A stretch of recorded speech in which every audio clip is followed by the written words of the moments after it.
शेर और चतुर खरगोश की कहानी। एक समय की बात है, एक घने जंगल में एक भयंकर शेर रहता था। वह जंगल का राजा था और अक्सर जानवरों का शिकार करके उन्हें खाता था, जिससे जंगल के सभी जीव डर और आतंक में जी रहे थे। सभी जानवर शेर से बहुत डरते थे और समझ गए थे कि उन्हें किसी तरह से शेर के आतंक को रोकना होगा। एक दिन सभी जानवर इकट्ठे हुए और इस समस्या पर चर्चा करने लगे। बहुत विचार विमर्श के बाद उन्होंने शेर के पास एक समझौता करने का निश्चय किया। उन्होंने प्रस्ताव दिया कि वे हर दिन एक जानवर को उसकी भोजन के लिए भेजेंगे ताकि वह बाकी जानवरों का शिकार न करे। शेर ने इस प्रस्ताव को स्वीकार कर लिया क्योंकि उसे लगा कि इससे उसे शिकार करने की मेहनत नहीं करनी पड़ेगी। दिन बीतते गए और हर दिन एक जानवर शेर के पास भेजा जाने लगा। एक दिन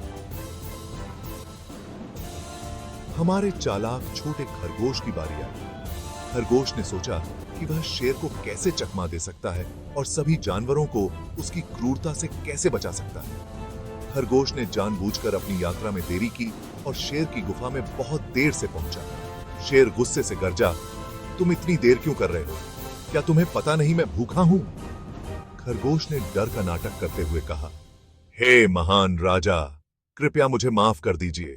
मैं आपके पास आ रहा था, लेकिन रास्ते में एक और शेर मुझे रोककर खड़ा हो गया। उसने कहा कि वही इस जंगल का असली राजा है और मुझे खाने की धमकी दी। यह सुनकर शेर की आंखें गुस्से से लाल हो गईं। मेरे जंगल में दूसरा शेर? मुझे दिखाओ, वह कहां है? शेर गरजते हुए बोला। चतुर खरगोश शेर को एक गहरे कुएं के पास ले गया और कहा, वह इस कुएं के अंदर छिपा है महाराज, मैंने उसे अपनी आंखों से देखा है। शेर ने बिना सोचे समझे कुएं के अंदर झांका। जब उसने नीचे देखा तो उसे अपने ही प्रतिबिंब का प्रतिबिंब पानी में दिखाई दिया, लेकिन उसने सोचा कि वह कोई और शेर है। गुस्से से गरजते हुए शेर कुएं में कूद पड़ा और उस प्रतिबिंब पर हमला करने लगा, लेकिन गहरे पानी में डूब गया। शेर पानी में डूब गया और जंगल की जान बची। खरगोश तेजी से अन्य जानवरों के पास भागा और उन्हें बताया कि क्या हुआ। सभी जानवर खुशी से झूम उठे और चतुर खरगोश की जय जयकार की, जिसने उन्हें उस क्रूर शेर से बचा लिया था। सबने हमारे चालाक खरगोश की खूब तारीफ की, जिसने अपनी बुद्धि से सबको बचा लिया।